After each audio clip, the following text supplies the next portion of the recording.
Alhamdulillahi Rabbil Alamin. Wassalatu wassalamu ala khairi khalqihi Muhammadin wa ala alihi wa sahbihi ajma'in. Subhanaka la ilma lana illa ma'allamtana innaka antal alimul hakim. La hawla wa la quwata illa billahil aliyil azim. Rabbi syrah li sadri wa yassir li amri wa hlul 'uqdatam min lisani yafqahu qawli. Hadratul mukarramin yang saya muliakan, bapak-bapak serta saudara-saudara sekalian, terkhusus yang sama-sama kita hormati dan kita muliakan keluarga besar Bapak Haji Dani. Semoga Allah Subhanahu wa taala memberikan kesehatan, panjang umur dan banyak kemudahan kepada beliau dan keluarga, terkhusus dan pada umumnya kepada kita semua yang hadir. Amin ya rabbal alamin. Alhamdulillah, malam ini kembali Allah Subhanahu wa taala mempertemukan kita. Semoga dalam setiap pertemuan, perjumpaan dan perkumpulan kita pada malam ini menjadi sebab turunnya rahmat Allah kepada kita semua yang hadir. Amin ya rabbal alamin. Malam ini kita kembali membaca kitab Bidayatul Hidayah, ya, di mana pada pertemuan minggu yang lalu ada sampai kepada lisan, ya, di mana yang harus dihindari oleh lisan ini kemarin kita sudah jelaskan, itu tentang al-kadzib, berbohong, kemudian menggibah, mengingkari janji. Dan insya Allah malam ini kita akan masuk pada poin yang keempat, tentang hal-hal apa saja yang harus dihindari oleh lisan kita. Poin yang keempat ini yaitu al-mira'u wal jidalu wal munaqashatun nasi fil kalam. Ya, kalau bahasa kitanya itu bertengkar, ya, membantah orang lain, ya, juga termasuk di dalamnya di sini adalah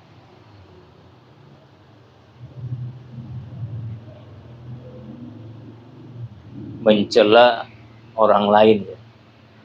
Nah, mendebat, ya, bukan mencela, mendebat.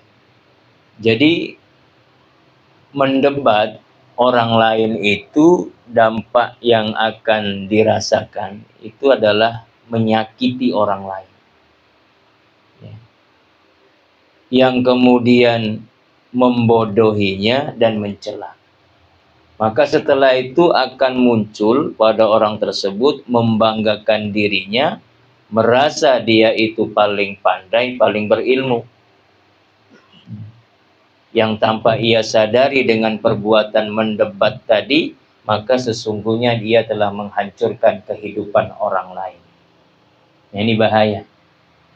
Ya, bahaya. Makanya terjadi di saat atau di akhir zaman yang kita lalui ini, yang namanya perdebatan ini luar biasa. Tidak dia dalam majlis ilmu, tidak dia dalam perkumpulan-perkumpulan yang mana di situ dibicarakan kebaikan, ya, kemudian dibicarakan tentang masa depan seseorang, dia dijadikan ajang perdebatan. Nah, ini sesungguhnya di dalam Islam, ya, di ajaran yang dibawa oleh Nabi kita Muhammad SAW, nah ini sesungguhnya tidak dibenarkan. Ya, makanya Al-Imam Al-Ghazali di dalam kitab Bidayatul Hidayah ini begitu luar biasa mengingatkan kepada lisan ini. Maka jangan pernah sekali-sekali mendebat orang lain, karena dampaknya begitu besar. Mendebat orang yang bodoh itu akan menyakitinya. Mendebat orang yang pandai berilmu itu akan apa? Orang yang didebat itu orang yang pandai berilmu, maka akan muncul sifat dengki, membenci, ya, tidak terima. Ya. Nah, ini jangan sampai terjadi. Ya. Oleh karena itulah di dalam satu hadis Nabi kita Muhammad SAW bersabda, ya, man tarakal mira'a wa huwa mubtilun banallahu lahu baitan fi riyadil jannah. Apa nih maksudnya? Barang siapa yang meninggalkan perdebatan dalam posisi dia salah, maka Allah akan bangunkan sebuah bangunan rumah di tepi surga. Ya. Wa man tarakal mira'a wa huwa muhiqqun banallahu lahu baitan fi a'lal jannah. Dan barang siapa yang meninggalkan perdebatan pada posisi dia benar, dia tinggalkan perdebatan itu, maka Allah akan bangunkan rumah di dalam surga yang kedudukannya lebih tinggi. Ya. Ini janji bahwa tidak sia-sia kalau kita meninggalkan perdebatan yang tidak ada manfaatnya. Di posisi yang salah, tinggalkan. Posisi yang benar pun tinggalkan. Karena itu tidak akan membawa manfaat. Karena itulah yang namanya syaitan. Ini selalu apa? Di dalam perdebatan ini. Yang dikatakan oleh syaitan itu apa? Ya. Tipu daya bisikannya itu dengan mengatakan, tampaknya engkau benar. Itu kata syaitan. Ya. Janganlah menjadi orang yang lemah. Syaitan itu menjerumuskan orang yang dungu dalam keburukan. Saya ulang, ini kata Imam Ghazali. Yang namanya syaitan itu menjerumuskan orang dungu pada keburukan. Luar biasa. Ya, pada keburukan. Bahkan tidak sedikit ya, mereka-mereka yang mengatakan bahwa perdebatan ini adalah bagian dari nasihat. Maka dibantah. Nasihat itu memiliki karakter sendiri. Siapapun orangnya akan dia menerima nasihat tentang kebaikan akan dirinya, tetapi bukan dengan cara perdebatan, dengan cara yang halus. Jangan sampai kita tuh mencemarkan aib orang lain, maka yang akan tampak lebih besar keburukannya daripada kebaikannya. Dan ingat, ya saudara-saudara, menyebabkan murka Allah itu muncul dengan sebab perdebatan ini. Dan menyebabkan murka sesama itu pun akan memuncak muncul itu dengan sebab perdebatan. Maka nggak ada baik-baiknya. Ya. Oleh karena itu, nasihat berharga ini jangan sampai abaikan. Ya. Mulailah kita sedikit-sedikit. Ya. Kalau memang ada sesuatu yang perlu disampaikan berupa nasihat, sampaikanlah dengan cara yang lembut, dengan cara yang halus. Jangan diangkat ke permukaan umum. Ini kata kita tujuannya baik, tetapi sesungguhnya aib itu telah diangkat. Ya. Orang lain yang nggak tahu jadi tak tahu. Keburukannya bertambah banyak, tapi kebaikannya tenggelam. Tidak tampak. Maka inilah yang disebut di awal muqaddimah tadi. Dengan mendebat orang itu secara tidak langsung kita telah menghancurkan kehidupan orang lain. Nah, itu. Jadi itu harus yang dihindari oleh lidah. Kemudian yang berikutnya tazkiyatun nafsi. Merasa paling bersih dari dosa. Nah, ada yang begini. Ada yang begini. Banyak.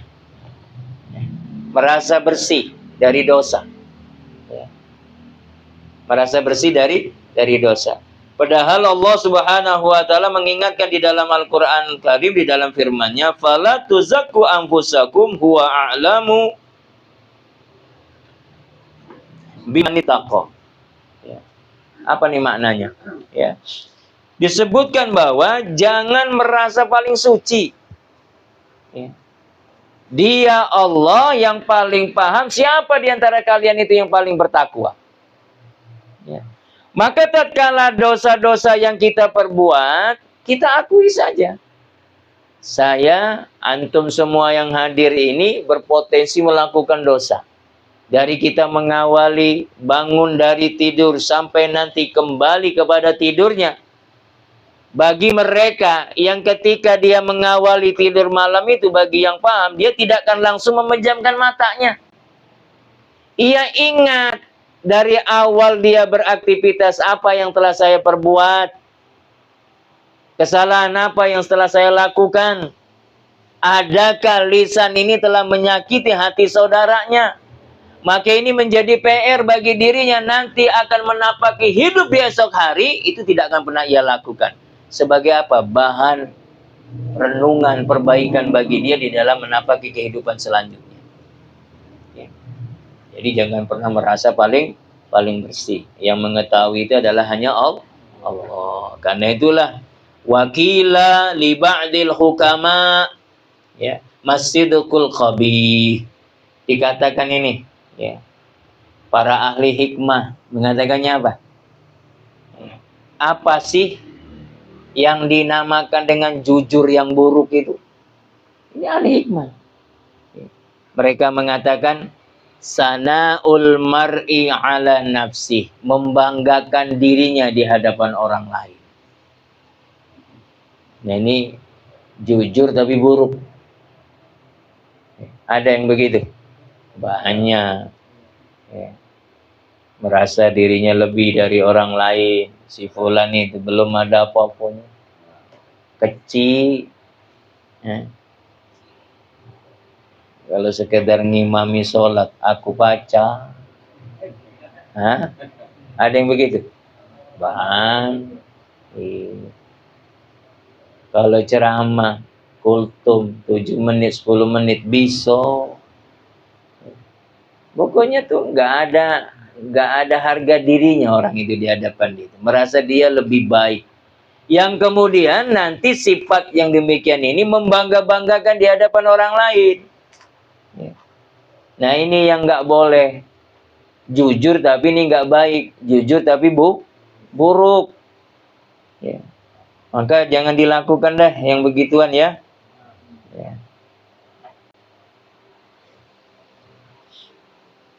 Nah, ini kemudian berikutnya nih, yang harus dihindari oleh lidah.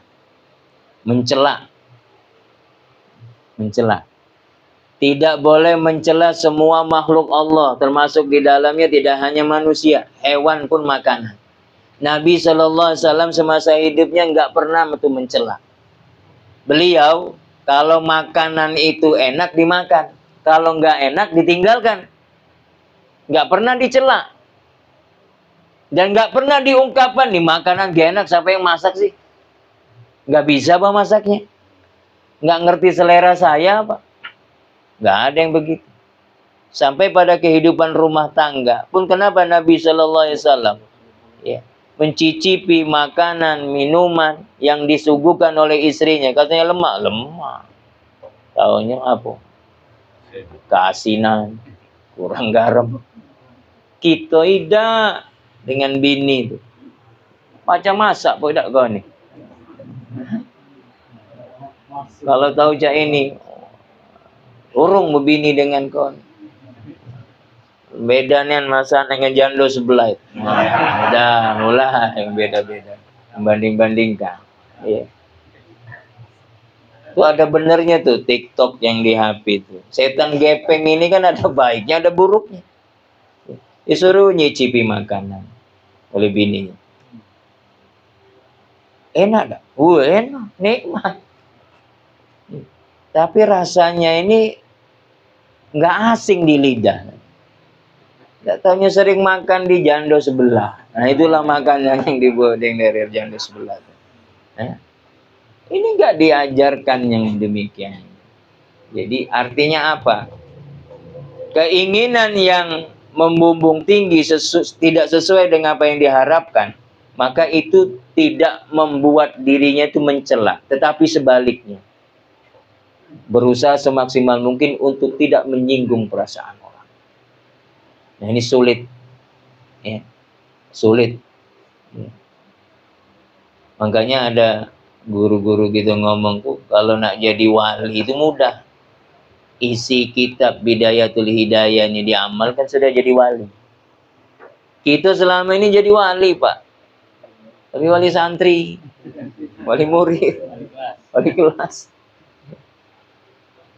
Tapi Masya Allah nasihat ini, ya, tidak ada orang ya, yang mampu membentengi dirinya kecuali dia mengamalkan semua isi dari kitab Bidayatul Hidayah. Bahkan kita ini tidak akan pernah ditanya di hari kiamat itu, Tidak akan pernah ditanya, kenapa kamu tidak mencela orang lain, kenapa kamu mendiamkan orang lain, itu tidak akan pernah ditanya.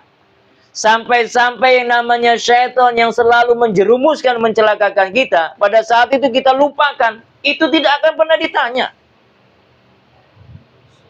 Di hari kiamat itu nggak akan pernah ditanya.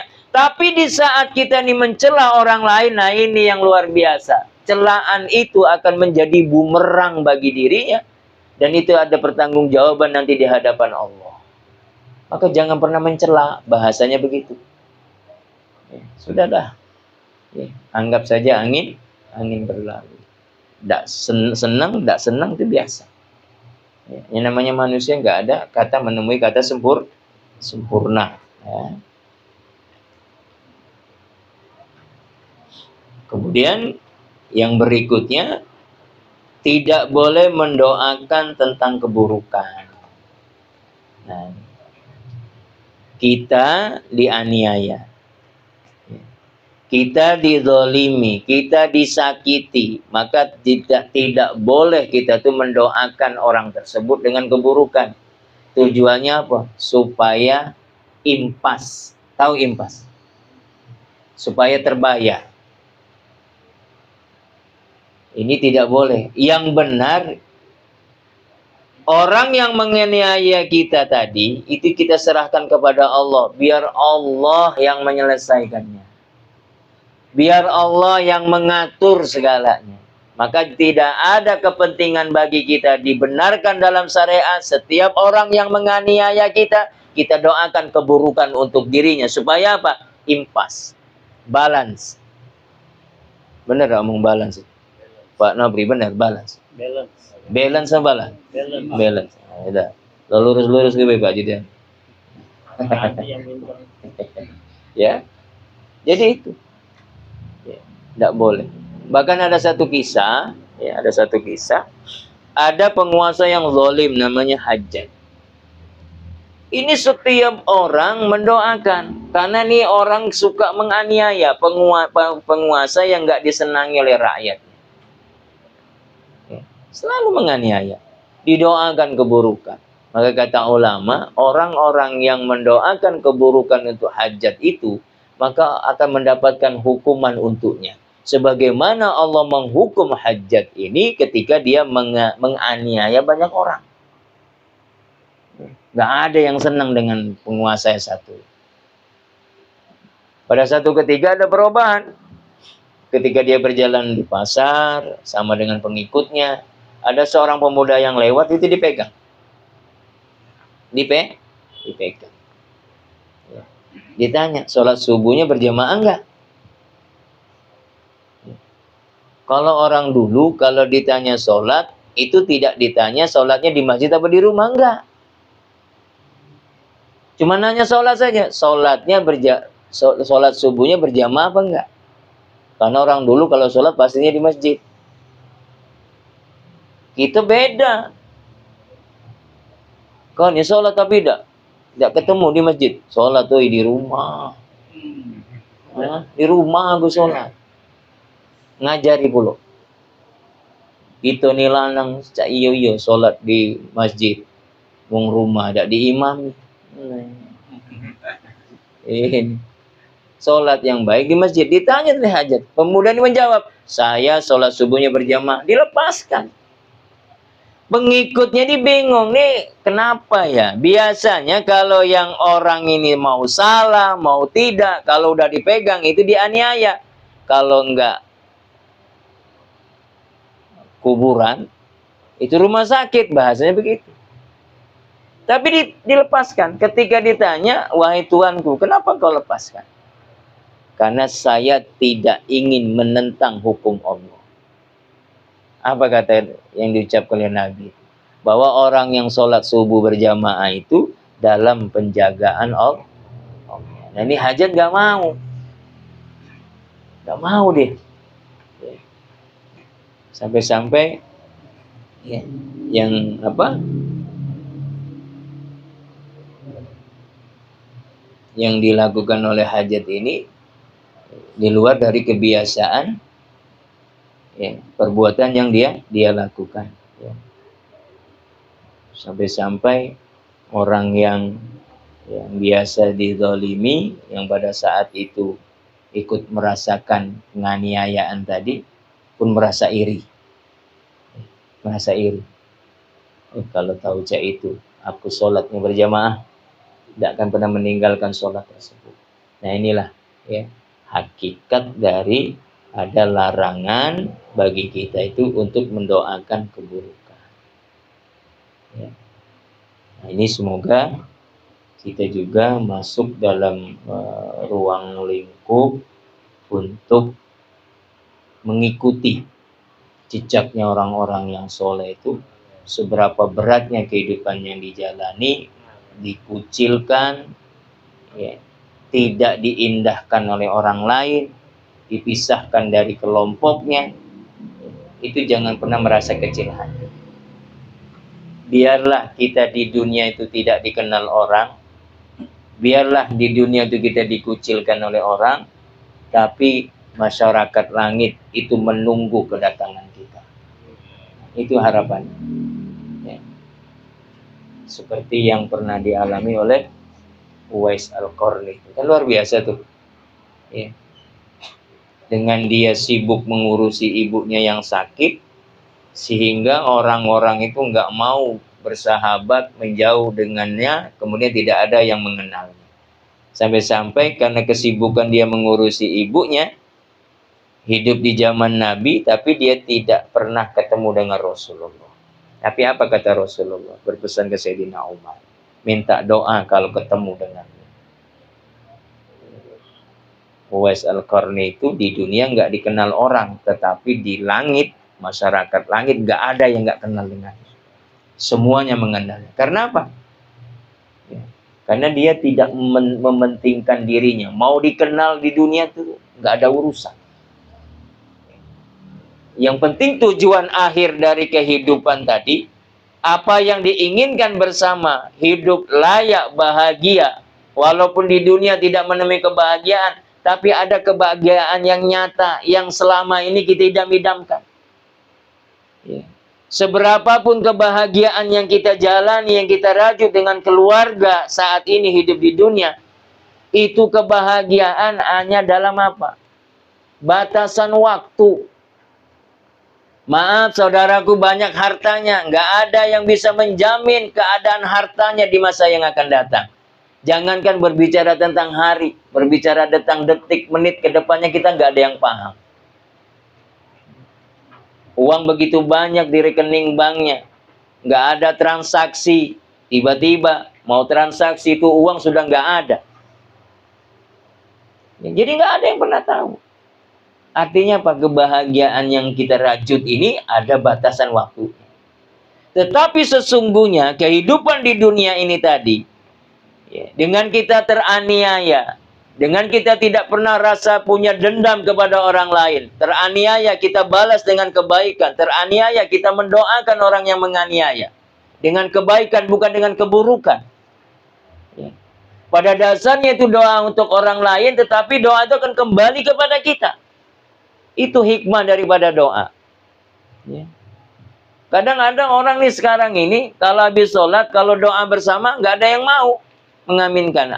Ketika ditanya, kenapa engkau tidak mengangkat tangan untuk mengaminkan doa seorang imam? Karena doa imam itu bukan doa saya. Bukan itu doa yang saya inginkan. Nah ini nih, yang ngisi otaknya belamburan. Nggak ada yang begitu. Kita itu mendoakan orang lain itu akan kembali kepada kita sendiri. Kita mendoakan orang banyak akan dosa kita, akan dosa orang tua kita, itu akan dosa saudara kita yang lainnya. Maka itu akan kembali kepada orang tua kita. Astaghfirullah lil mu'minina wal mu'minat. Astaghfirullah lil mu'minina wal mu'minat. Ini istighfar untuk orang-orang beriman yang banyak. Tetapi sesungguhnya istighfar itu maknanya akan kembali kepada kita. Maka jangan pernah membalas keburukan dengan keburukan. Maka jangan pernah membalas kezaliman dengan kezaliman. Maka jangan pernah membalas kesakitan dengan kesakitan. Ini kalau ada orang nanya, nah itu kan gawe wali, begitu. Ini bukan wali. Kita nggak akan pernah bisa. Nah ini salah pola pikir yang demikian. Kita ini kelemahannya cuma satu, belum melakukan, ngomong nggak baca. Belum digawi kan merasa berat. Berat Ustadz, bangun malam untuk sholat itu. Berat. Padahal dia bangun malam. Dia melihat jam 2, jam 3. Kalau seandainya mensucikan dirinya, ia bentangkan sajadah, ia ruku, ia sujud di atasnya, maka nggak ada yang nggak bisa. Karena apa? Menyadari Allah tidak akan memberikan ujian, cobaan kepada hambanya kecuali kita bisa melewati, menjalani. Orang yang merasa berat dengan syariat, karena apa? Bukan syariat itu yang memberatkan, karena dosa yang begitu banyak terhadap dirinya, maka ia merasa berat untuk melakukannya. Maka ada penjelasan tuh. Kalau kita bangun subuh itu berat, subuh lewat baik, ini hati-hati. Jangan-jangan dosa yang begitu banyak ada di dalam tubuh ini. Maka segera bersihkan dosa itu. Menetralisir, minimal banyak istighfar. Astagfirullahaladzim, astagfirullahaladzim, astagfirullahaladzim. Semoga dengan menghadirkan istighfar itu, Allah bukakan jalan. Allah angkat kesulitan kita. Karena begitu luar biasa istighfar itu. Nah ini, ya. Mari kita sama-sama berdoa, bermunajat kepada Allah, ya. Agar kita semua diberikan kemudahan untuk menjaga amanat-amanat yang ada di dalam diri kita. Ini saya tidak bisa lama-lama menyampaikan, kondisi badan kurang sehat. Insyaallah nanti disambung pada minggu yang akan datang. Dan untuk minggu depan, itu minggu kedua, di rumah ya. Jadi diaturi ke rumah.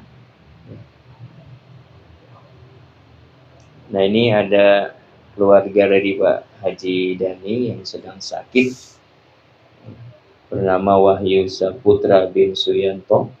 Semoga Allah Subhanahu wa Ta'ala mengangkat penyakitnya, diberikan kesehatan, panjang umur, ya, sehingga bisa melaksanakan perintah-perintah Allah dan bisa melakukan aktivitas dalam kesehariannya. Sirril Fatihah.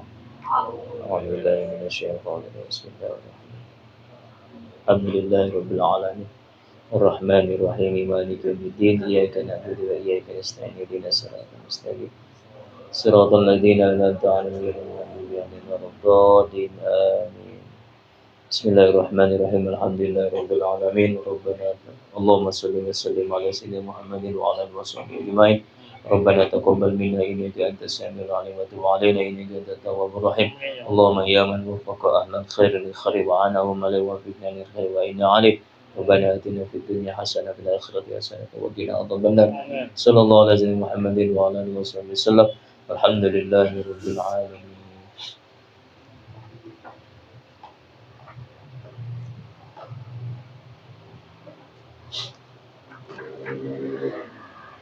ربنا انفعنا بما علمتنا رب علمنا الذي ينفعنا رب فقهنا وفقه أهلنا وقرابات لنا في ديننا مع أهل القطر أنس وذكر رب وفقنا ووفقهم لما ترتدي قولا وفعلا كرما وارزق الكل حلالا دائما وأخلا أتقياء علما نحظى بالخير ونكفى كل شر ربنا أصلح لنا كل الشؤون وأقر بالرضا منك العيون واقض عنا ربنا كل الديون قبل أن تأتينا رسل المنون واغفر استر أنت أكرم من ستر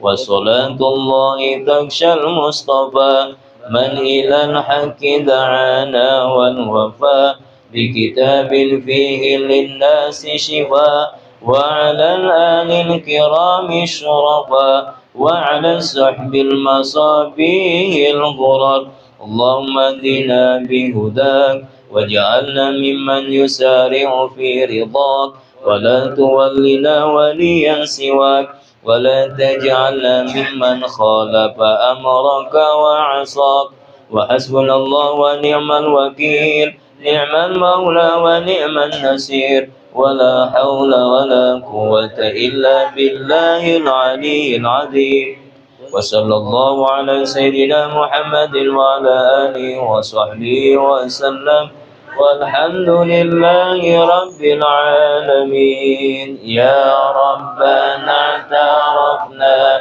بأننا اعترفنا وأننا أسرفنا على لظى أشرفنا فتب علينا توبة تغسل لكل حوبة واستر لنا العورات وآمن الراحة واغفر لوالدينا ربي ومولودينا والآل والإخوان وسائر الخلان وكل ذي محبة أو جيرة أو صحبة والمسلمين أجمع آمين رب الأسماء فضلا وجودا منا لا باكتساب منا بالمصطفى الرسول نرضى بكل سول صلى وسلم بالمصطفى الرسول نرضى بكل سول بالمصطفى الرسول نرضى بكل سول صلى وسلم ربي عليه عد الحب وآله وصحبه عدد طش صحبه والحمد لله في البدء والتناهي.